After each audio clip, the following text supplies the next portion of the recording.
In this video, I'll tell you the story of a super chess talent named Alireza Firouzja. Congratulations for winning.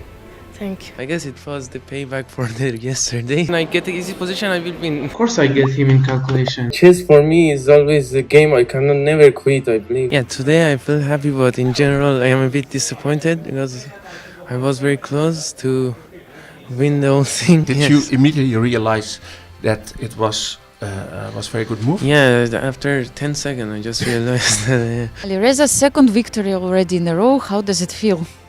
Oh, it feels great. Do you feel like you're the leader of the next chess generation?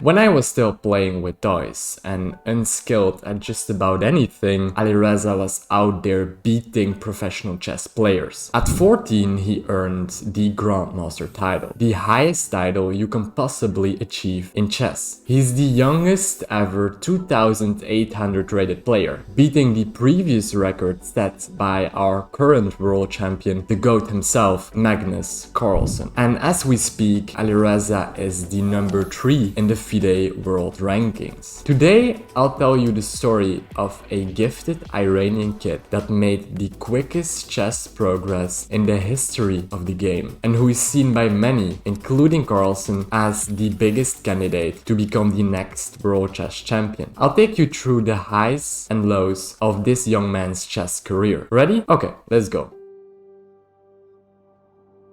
To understand the genius of Alireza, I have to take you back in time, all the way to the year 2015. Back then, an unknown boy by the name of Alireza Firouzja was playing in the U12 section at the Asian Youth Chess Championship in Suwon. He surprisingly won the gold medal. This was the starting sign of a long journey, and very soon the whole chess world would be watching. At the age of 12, he won the Iranian Chess Championship, scoring a full point ahead of his nearest competitors. Alireza became the youngest ever to win the title. The same year, Firouzja's rating increased to 2,475, which is like damn close to the rating that's required to become a grandmaster. And keep in mind, Alireza is still 12 years old. Let's take a leap of 2 years. Firouzja, now 14 years old, had an outstanding performance in the Aeroflot Open, a tournament of about 80 grandmasters, including several players in the top 100. This result secured Firouzja his first GM norm. The same year, his outstanding performance at the Asian Junior U20 Championship took him over the 2,500 rating threshold for the first time. This is a rating that most human beings aren't even close to reach playing chess their entire life, but he seemed to get it with ease. In January 2018, a string of impressive results increased his rating well over 2,500. And unsurprisingly, just a month later, Firouzja earned his final GM norm and would from now on be called a chess grandmaster. Up to this point, his performance was stunning, but comparable to other prodigies at the time. But in 2019, Alireza showed the world that he was incomparable to his colleagues. Firouzja broke into the world top 100. He managed to make a huge rating leap from 2,618 in January to, and pay attention to this one, 2,723 in December, surpassing the 2,700 rating threshold and making himself a so-called super GM. And please don't forget, Alireza just turned 16.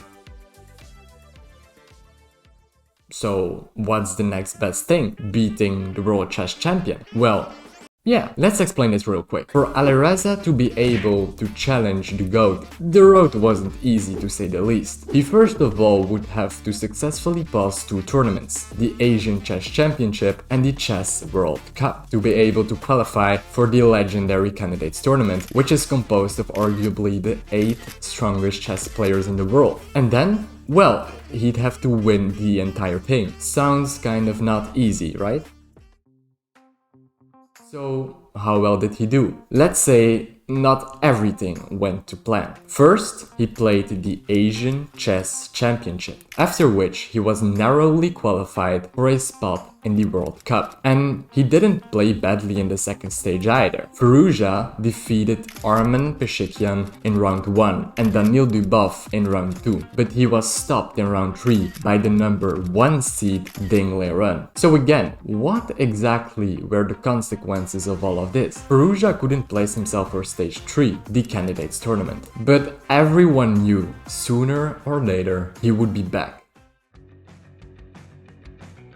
A problem arose. Politically, Firouzja wasn't able to play in the 2019 World Rapid and Blitz Championship. Why the heck was that? Well, Iran withdrew its players from this tournament to uphold their ban against Iranians playing Israelis. As it seems, they don't really like one another and get into war and stuff, but okay, I'm not talking politics here. Let's go back to the chess part. On the 27th of December, Firouzja announced that he would no longer be playing under the Iran Chess Federation. He basically had to make himself a neutral player because his home country wouldn't let him play chess. From now on, he competed as what's called a FIDE licensed competitor. And this turned out to be a wise decision. Firouzja showed to be one of the world's best. He finished the World Rapid Chess Championship as runner-up, 1 point short of the winner, whose name will recur many times in this video. Of course, I'm talking about Magnus Carlsen. But Carlsen had seen nothing yet. Firouzja would meet Carlsen again pretty soon, and believe me, a kid that's out for revenge is pretty dangerous.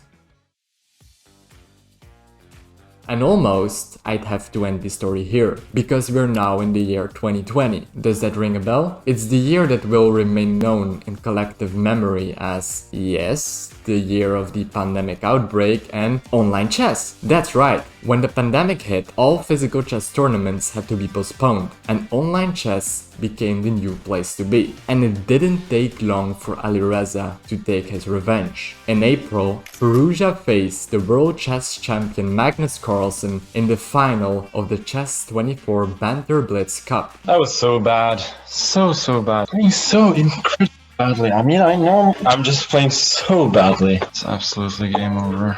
So bad. The match was closely fought, but in the end, Alireza came out on top and won the tournament 8.5 to 7.5. 7-8. Okay, good game, Alireza. That was really horrible. I mean, I just was way out of shape, but he deserves full credit. But I just gotta be better. But yeah, he's amazingly strong. Firouzja then competed in yet another online chess tournament, the Magnus Carlsen Invitational. But this time, Carlsen showed Alireza why he's the number 1. I mean, truth be told, I wanted to crush him today. A narrow win wouldn't really make up for the fact that I actually lost the match to the guy. He defeated Firouzja in their match by a score of 2.5 to 1.5. A new year was there, 2021. Physical chess tournaments were no longer prohibited. Players weren't forced to sit behind a computer device for hours on end, and Alireza was out there showing his chess skills and handshakes. He participated in the Tata Steel Masters tournament and played yet another great tournament. Going into the final round of the tournament against Polish grandmaster Radoslav Wojtaszek, Firouzja seemed to have had a chance to tie for first place with a win in his final game. What do you mean, seemed? Well, due to the tournament's tiebreaker rules, Alireza would be unable to compete for first place, even if he finished with the same number of points as the tournament's leaders. So Why then is he playing behind all these cameras if he's not a candidate for first place, you might ask? Oh yeah, the arbiters forgot about that one, I suppose. But thankfully, they found the solution. They suggested mid-game and out of the blue that Alireza and Radoslav had to move to a different table. The arbiters thought that they were allowed to interrupt the game in the last round of a super tournament and make the players switch places, because what can't they do? That's right, they're arbiters, eh? They didn't understand that deep concentration and silence is key to performing well at the chessboard. And, well, understandably, Firouzja was irritated by the situation. He's playing about 6 hours and a half. You don't let him to play in calm situation, and the way that the arbiters interfered is 100% wrong. They made draw, the game is over! The situation generated controversy, and quite remarkably, the event organizers were ultimately willing to apologize for their not-so-standard behavior. In any case, the game ultimately ended in a draw, and Firouzja placed 5th in the tournament, and most notably, he went up to number 13 in the world rankings. And just keep in mind, he hasn't even reached adulthood yet. Remember that I talked about Iran's ban against national players playing against Israelis and how Firouzja became a FIDE licensed competitor? Yeah? Well, this year Firouzja applied for French nationality and obtained it pretty quickly afterwards. Now, talking about Alireza's progress, it was like the kid was unstoppable. The second place is kind of okay after the loss against Magnus. He ends with four wins on the trot. 4 wins in a row. He's now in the top 10 for the first now time. Two streaks of 4 wins in the second half. After finishing in 2nd place in the Norway Chess Super Tournament right behind Carlsen, he moved into the world's top 10. And Firouzja saw his chance yet again to challenge Magnus.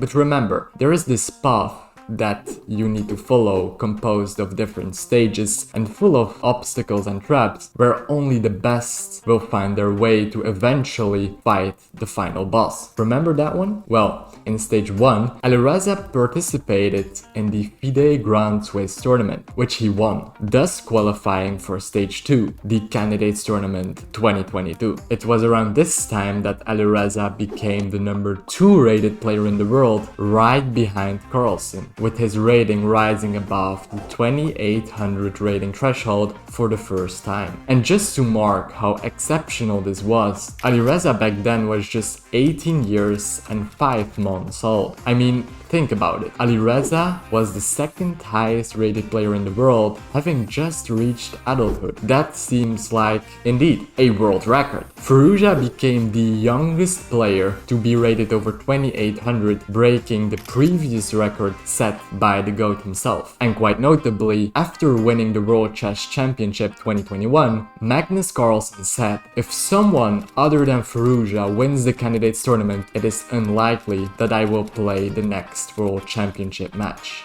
This was very promising for Alireza, as the Candidates Tournament would be starting soon, and maybe, just maybe, he'd be able to reach stage 3, the boss level.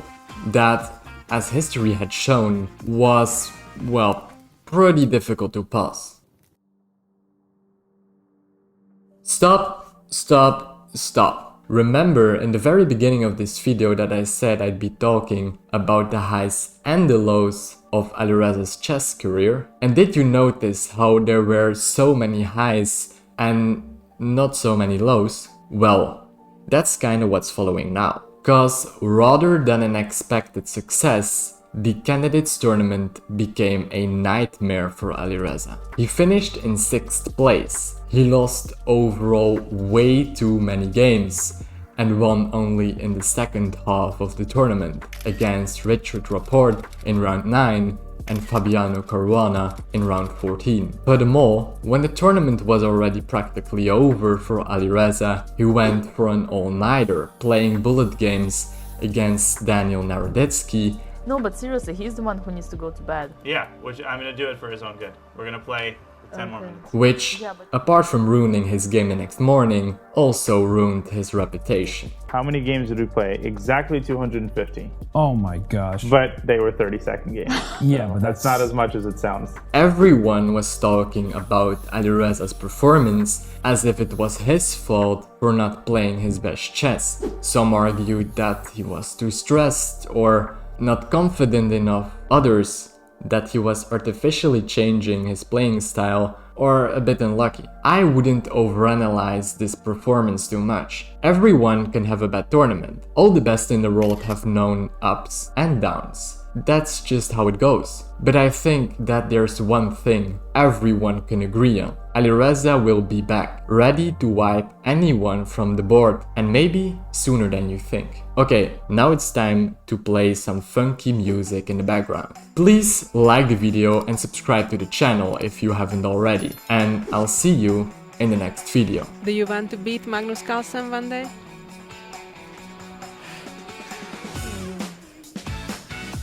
You'll try one day. Good Do you luck. feel like you're the leader of the next chess generation? I didn't think about that. I should think about it next time.